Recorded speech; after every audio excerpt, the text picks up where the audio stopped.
Bonjour à toutes et à tous et bienvenue sur ma chaîne. Pour celles et ceux qui ne me connaissent pas, je me présente, je m'appelle Mélissa, je suis belge et je suis prothésiste ongulaire. Donc ça veut dire que je fais les faux ongles et aujourd'hui on se retrouve pour une vidéo qui fait suite à celle que je viens de poster. C'est comment retirer un gros décollement. Donc vous l'aviez vu dans la vidéo passée, c'est vraiment un gros décollement. Donc c'est à dire que on sait vraiment quand on s'est lifté l'ongle qu'il est vraiment comme ça, comment le retirer facilement, rapidement, sans risquer de blesser la cliente. Alors ce que je vais vous montrer, ça va être controversé parce qu'en fait je l'ai jamais vu quelque part. J'ai un peu trouvé ça de moi-même au fur et à mesure des années parce que je me rendais compte que je mettais une plombe pour retirer un ongle décollé par rapport à un ongle normal. Donc c'est à dire que quand je devais retirer un ongle normal ça allait, mais quand je devais retirer un ongle décollé c'était l'horreur. Je limais pendant des heures et donc je me suis dit c'est pas possible, il faut que je trouve une autre solution. Et j'ai donc trouvé la solution qui est tout simplement la pince.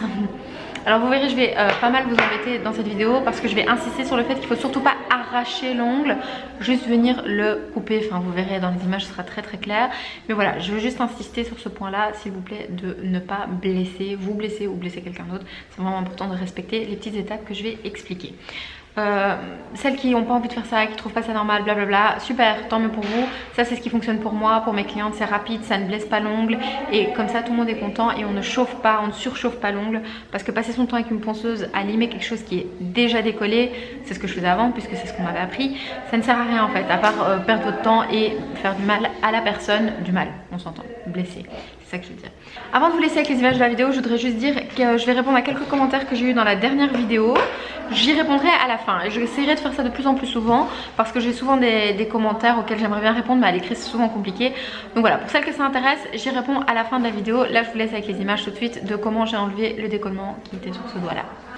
Donc voilà notre petit handicapé qu'on va venir réparer. Donc vous le voyez, hein, il est bien décollé sur une grosse partie et aussi un peu sur les côtés. C'est à peu près tout. Ici on voit vraiment qu'il est fort décollé.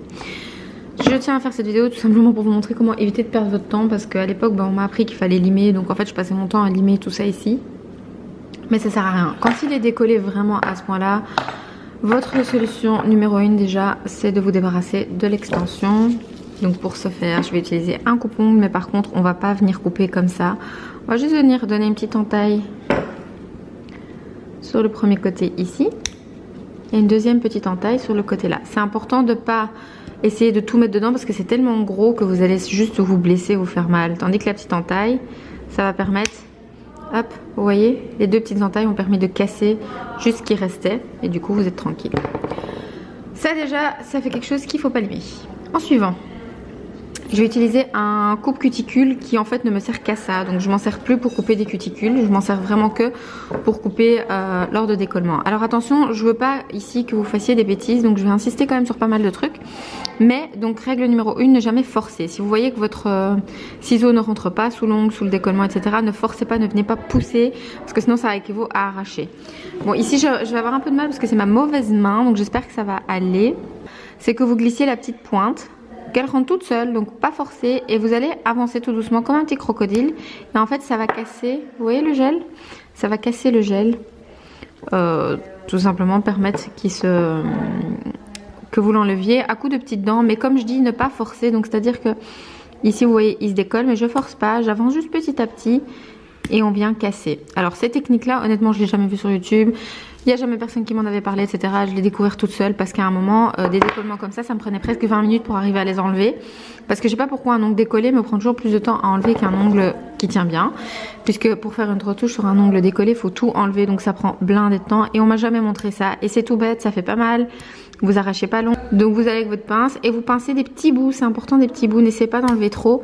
Parce que comme c'est gros, ce sera pas possible. Vous enlevez juste des tout petits bouts. Et vous voyez, hop. Vous avancez petit à petit et vous verrez il restera que ce qui est encore collé à l'ongle à limer. Donc vraiment c'est super important, ne forcez pas pour arracher ce qui reste. Ce qui est collé, tant mieux, vous allez juste limer un petit peu, mais ce qui est décollé on veut l'enlever. C'est juste pour vous avancer un peu dans votre travail. Vous n'avez pas envie de faire ça, vous le faites pas, moi je force personne, je vous donne juste mes petits conseils pour un travail beaucoup plus rapide pour les gros décollements. Parce que là c'était un énorme décollement. Ici, je sais que là, j'en ai encore, vous voyez? J'espère que ça se voit à la caméra. Ici, je sais qu'il est encore détaché. Ce qui peut arriver des fois, c'est qu'en faisant ça, vous ayez quand même tout qui vienne d'un coup. Ça, c'est vraiment quand vous avez des gros décollements. Ici, en l'occurrence, c'est fort possible parce que tout ce côté-là, je vais vous montrer, tout ce côté-là est vraiment détaché. Donc, il est vraiment juste encore attaché ici, en fait. Donc, c'est possible qu'il finisse par sauter entièrement. Ce qui me déplairait pas, ça me ferait moins de boulot.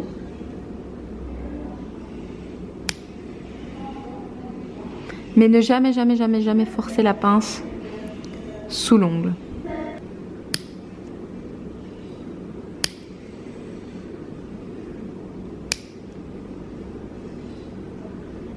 Et je l'ai déjà dit, mais je le répète, c'est vraiment qu'en cas de gros décollement où vous utilisez cette technique.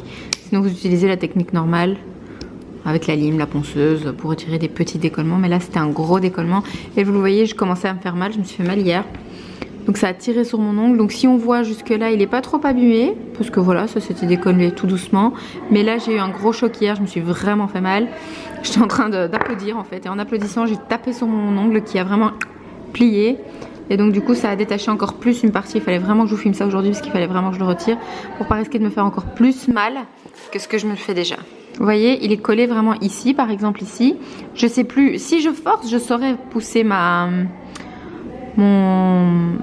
pince dessous, mais justement ça on veut pas faire, on veut pas forcer la pince dessous, donc je vais pas du tout y aller de ce côté là, je vais continuer juste du côté où ça se décolle encore.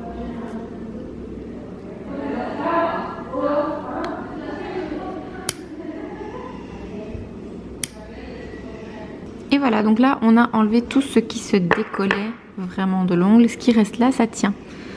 Donc techniquement ça on va juste le limer avec une lime hop, classique. On va utiliser le côté granuleux de la lime et on va venir le limer.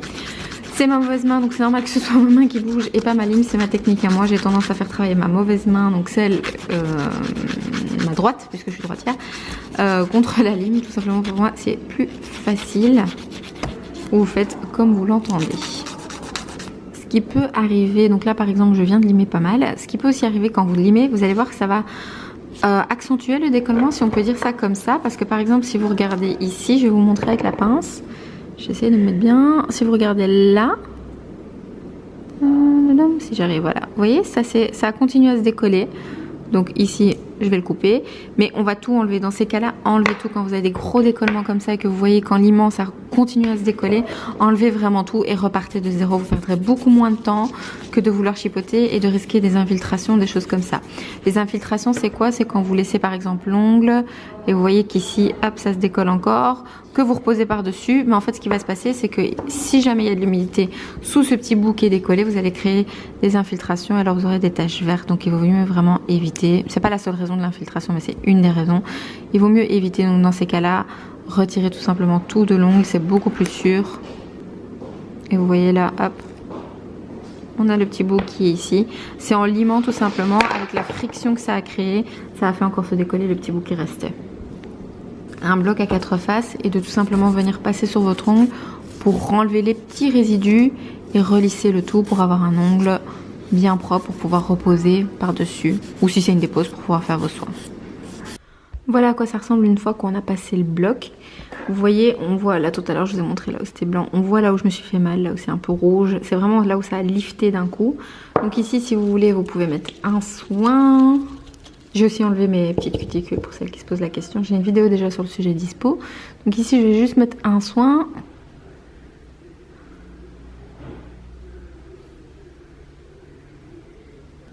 On va laisser ça sécher. Et ensuite on va mettre un durcissant hop, dessus. Et pareil, on laisse sécher. Un peu d'huile à cuticule pour hydrater le tout.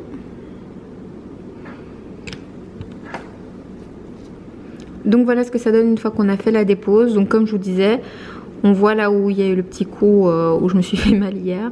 Voilà, c'est normal, mais bon, il faut essayer d'éviter ça au maximum. Mais les décollements, ça peut créer des blessures plus ou moins importantes. Mais donc voilà, on a retrouvé l'ongle naturel. On a la longueur de là où j'ai coupé. Vous vous rappelez, le petit bout de tips, il est ici.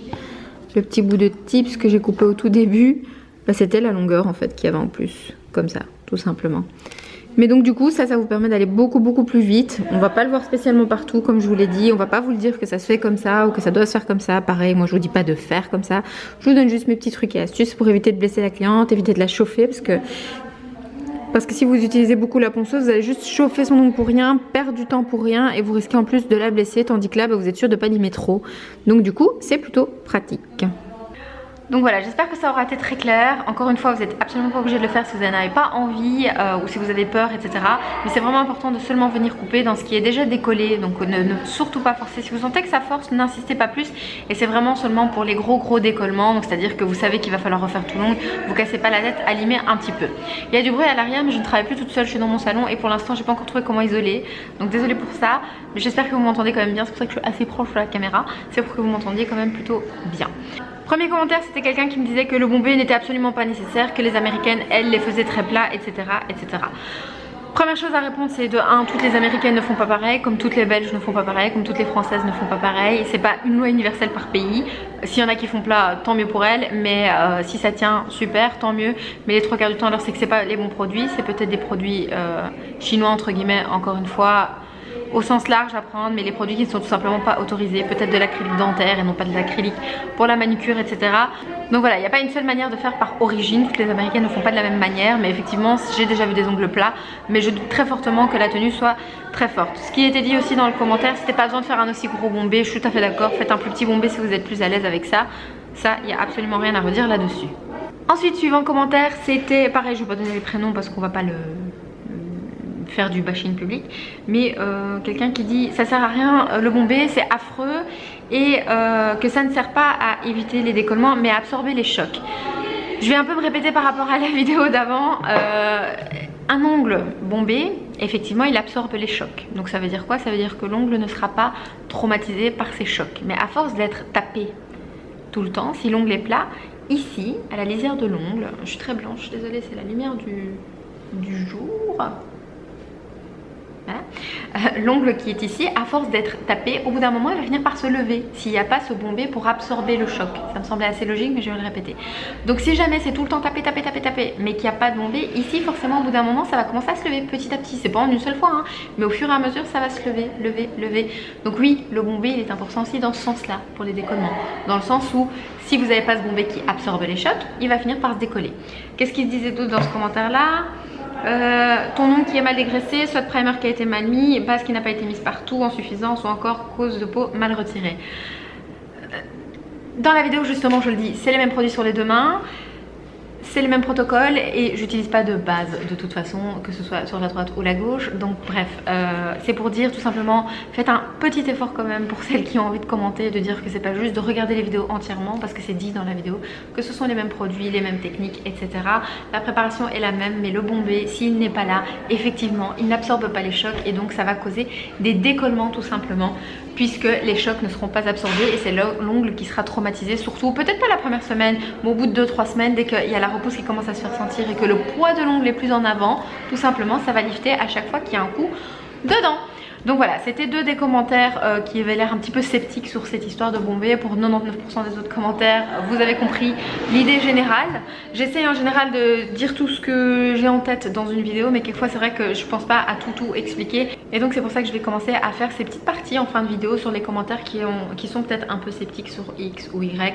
Maintenant, honnêtement, les 3 quarts du temps, je pense que dans ces commentaires là c'est pas une réelle réponse que vous cherchez, mais voilà, c'est quand même pour expliquer pour les autres peut-être qui du coup se poseraient la question. Donc oui, un bombé certes c'est là pour absorber les chocs et les chocs, le bombé permet d'éviter les décollements dû au fait qu'il absorbe les chocs. Donc voilà, un grand merci pour tous les autres commentaires. Il y avait quelqu'un d'autre qui demandait, qui expliquait qu'elle avait des décollements par dessous, donc c'est à dire que son gel était comme ça et que l'ongle se décollait en dessous.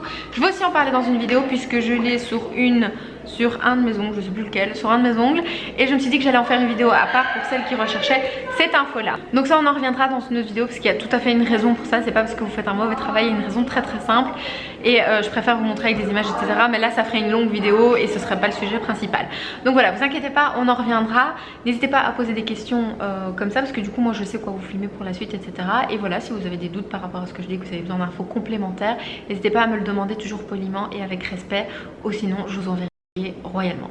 Donc voilà, j'espère que la vidéo vous aura plu. On se revoit très bientôt. Bye.